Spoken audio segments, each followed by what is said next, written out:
ازيكم عاملين ايه؟ يا رب تكونوا كده بكل خير يا رب.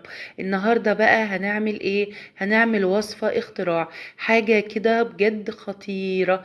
الحاجة الحلوة دي مش هتتخيلوا انا عاملاها بايه. انا عاملاها بعيش فينو بايت عندي بقاله فترة في الفريزر. طعمه غير، ما عدتش عارفة اعمل بيه ايه.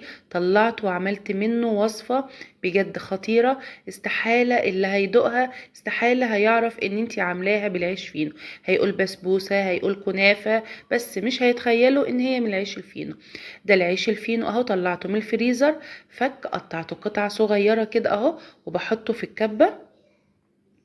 تمام. العيش الفينو مش كتير، هم 5 بس. الوصفة دي ما بتحبش العيش فينو يبقى كتير، كل ما قللتيه كل ما هيبقى احلى. هم 5 بس كده اهو. تمام، قطعته قطع كده صغيرة اهو زي ما انت شايفة، وحطيتهم في الكبة. هنعمل ايه بقى دلوقتي؟ جبت يعني نص كوباية كده سمنة بلدي. بجد السمنة البلدي بتدي طعم خطير للعيش الفينو. انا بحب السمنة عن الزبدة في الوصفة دي. يعني السمنة البلدي بتخلي الطعم حلو قوي، بيبقى قريب في الاخر كده للبسبوسة او الكنافة. الريحة بجد بتبقى خطيرة. ضربتهم بقى كويس جدا جدا اهو في الكبة، ينعموا كده معايا شوية.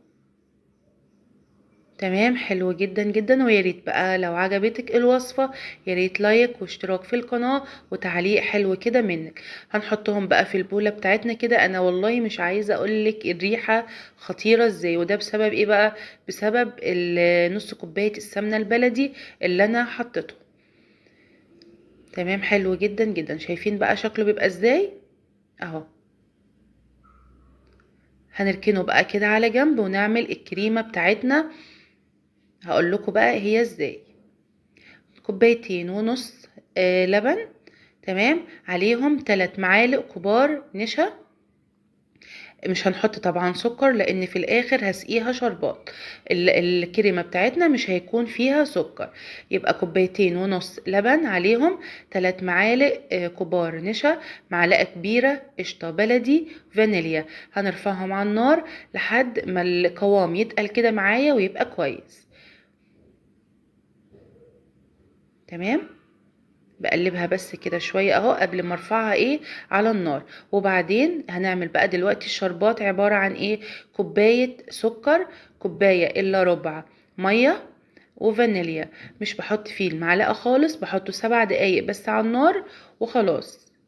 ما تحطيش فيه المعلقة نهائي عشان ما يسكرش منك. ده قوام بقى الكريمة بعد ما حطيتها على النار اهو. قوامها حلو جدا جدا، لا تقيل ولا خفيف. نجيب بقى البايركس بتاعنا، دهنته كده بسمنة بلدي، ونحط شوية كده من خليط العيش الفينو. تمام، حلوة قوي قوي جدا كده اهو. زي ما انتوا شايفين انا جبت بايركس شفاف ليه؟ عشان يبقى عيني على على الوصفه كده وهي في الفرن. لان طبعا انتوا عارفين ان العيش الفينو بياخد لون بسرعه. عشان كده انا جبت البايركس الشفاف عشان يبقى عيني عليه كده واخد بالي هو ان هو بقى ما اتحرقش او كده، لا اخد بالي.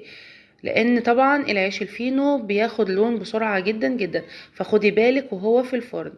حطينا بقى الكريمه بتاعتنا، هنسويها بقى كده. ما تجيبيش الكريمه كده على الاحرف عشان ما تتحرقش. انا يعني اهو زي ما انا عامله كده بالظبط اعملي. ما جبتش الكريمه على الاحرف خالص عشان ما تتحرقش مني كده، والوصفه بعد التعب اللي احنا تعبناه ده في الاخر تبوظ، لا طبعا حرام. نضيف بقى العيش الفينو على الوش. بجد وصفة جميلة قوي قوي قوي. الوصفة دي يا جماعة انتوا هتعملوها يعني هياكلوها على طول، مش هتقعد ابدا منك والله. ومفيش حد هيتخيل ان انتي عاملاها بعيش فينو. وصفة طبعا اقتصادية جدا، جميلة قوي قوي. الطعم في الاخر فعلا بيبقى حلو قوي قوي قوي. خلاص سوينا كده بقى الوش كده، بسويه كده بايدي كده. هدخلها بقى الفرن طبعا سخن، في الرف الاوسط، درجة الحرارة 200، عينك تبقى عليها. تمام، خلي بالك كده لان هو العيش الفينو بياخد لون بسرعة. وده بقى شكلها بعد ما طلعت من الفرن. على طول نحط الشربات.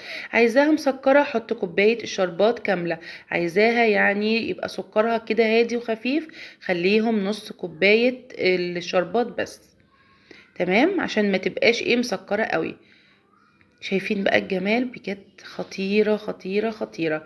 هقطع بقى قطعة كده معاكم، بجد حلوة قوي قوي قوي. تحبي بقى تاكليها باردة او سخنة اللي يريحك، هي في كل الحالات حلوة قوي قوي قوي قوي. عايزة بقى ترشي على الوش كده رشة قرفة براحتك، انا رشيتها. انا بصراحة بحب القرفة في الحلويات قوي، فرشيت رشة قرفة كده في الاخر على الوش. شايفين بقى الجمال؟ والله مش هتقدري يعني تسكتي، لازم تاكليها كده. بجد حلوة قوي. اشوفكم على خير، مع السلامة.